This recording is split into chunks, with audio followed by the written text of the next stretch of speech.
In this video, I'm going to unbox and set up the Motu M4 audio interface. Hey, my name is Joseph, and on my channel you'll find gear reviews, unboxings, and guitar tips. So if that interests you, consider subscribing.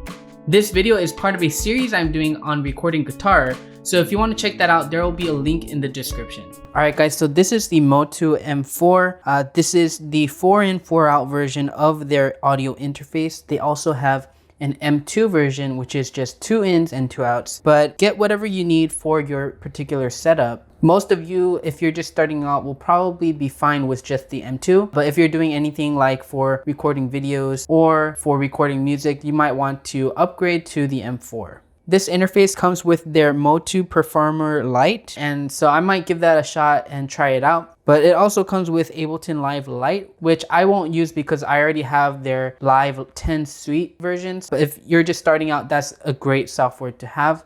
But anyway, let's get into the unboxing.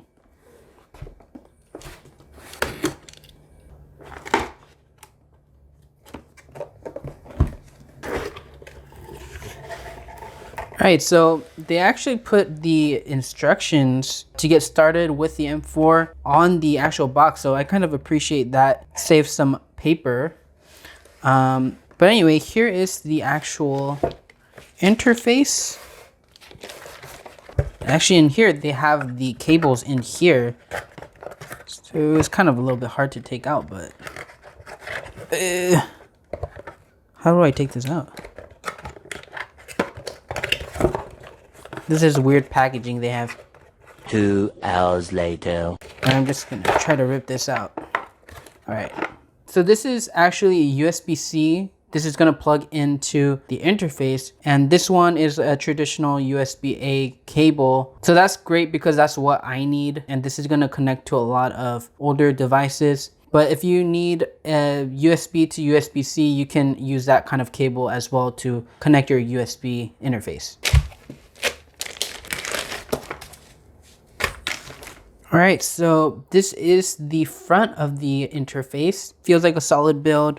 It has these rubber feet, or not just feet, it's like a rubber strips on here. In the front, you have the 2 inputs that you can connect microphones or your guitar into. You have individual phantom power, the 488 volts to power condenser microphones, and I love the fact that they have it separate. You have your individual gain knobs, and then this knob here, you control the mix between your inputs and the playback from your computer. So if you want to hear your track from the computer, you can dial in the mix here.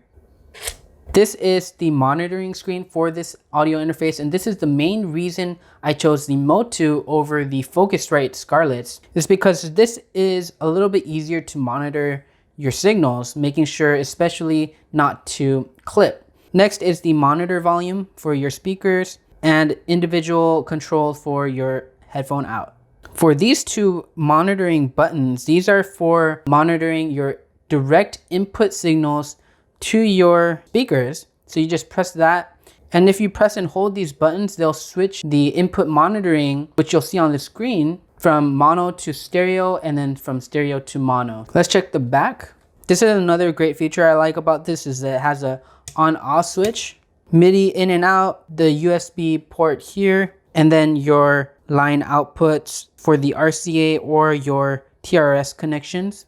And then finally here you have the 3rd and 4th inputs. Again, make sure that when you get your cables, you're getting the TRS balanced cables. But anyway, let's get into connecting this in my current setup. Alright, so there's a couple of things I need to connect to the front of this interface. The first thing I'm gonna connect are my headphones. So I'm going to go ahead and plug that into the headphone jack right here. Then I'm going to connect my microphones. So this is the connection for my Rode NT1A condenser microphone. So I'm gonna plug this into the first input right here. And you guys want to make sure that when you turn on the device, you turn on the phantom power for the condenser microphone. For the second input, I'm going to connect my guitar, but since I'm not recording right now, I'm just going to leave that as is. But anyway, let's go into connecting my 11 rack.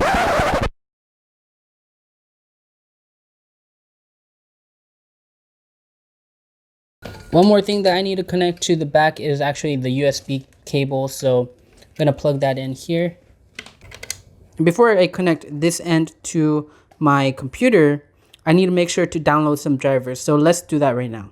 So on the box, it says to go to motu.com/m4-start. All right, well, this is that didn't work. Okay, let's go to downloads. Go down here, Motu M series installer. So I'm gonna hit download and then just follow the instructions. This is also where you're going to be able to find the software that it comes with, the Performer Lite here, and the additional resources is going to show you to register and, get all the included software. Alright guys, so I connected my audio interface and now I'm doing the settings for my DAWs. Right away it notices that the previous interface is not connected, so we have to change that. So we go to options, preferences. Here is going to go down for audio devices to Motu M series. So driver type is ASIO and Motu M series. For the rest of it, I usually keep it as is. Another thing you want to make sure is, even though when I connected it, it did it automatically, just make sure that your regular volume settings for your computer is on the Motu M series. If you guys like this video, hit that like button, subscribe for more content like this, and I'll see you in the next video.